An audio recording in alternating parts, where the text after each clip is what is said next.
তোমাদের মধ্যে একজন হবে আমার এই রাজ্যের রানী, আর এই মুকুটটা পরবে। এই নাও টাকা, যে ভালো করে খরচ করতে পারবে সেই হয়ে যাবে রানী। এই তোর ওখান থেকে আমাকে কিছু টাকা দিয়ে দে। আরে আরে তুমি আমার টাকা কেন নিচ্ছ? এই মেয়ে আমাকে একটা বার্গার দাও। ঠিক আছে এই নিন। আরে এই বার্গারটা তো একটুও ভালো না। তোর বার্গার ভালো না, তোর দোকানটাই আমি রাখবো না। কে কোথায় আছো? আমাকে বাঁচাও। আমি গরিব, আমাকে সাহায্য করুন। আমি গরিব গরিব কোনো কিছুই দেখতে পারি না। এসব আমার চোখের সামনে কেন পড়ে? এই তো কুকুরছানাটাকে একটু আমি জ্বালিয়ে নেই।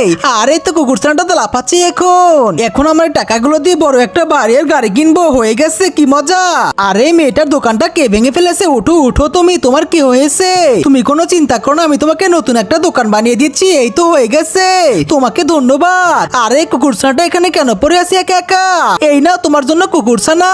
ম্যাডাম আপনাকে অনেক ধন্যবাদ, তোমার জন্য একটা ঘর বানিয়ে দিয়েছি। বন্ধুরা এখন আমি কাকে আমার রাজ্যের রানী বানাবো? তোমরা এখন আমাকে সাহায্য করতে পারো। তার আগে তোমার জীবনে যদি এই জায়গাটা একবার হলে যাওয়ার ইচ্ছা থাকে তাহলে ভিডিওতে লাইক করে চ্যানেলটিকে সাবস্ক্রাইব করো আর কমেন্টে আমি লেখো।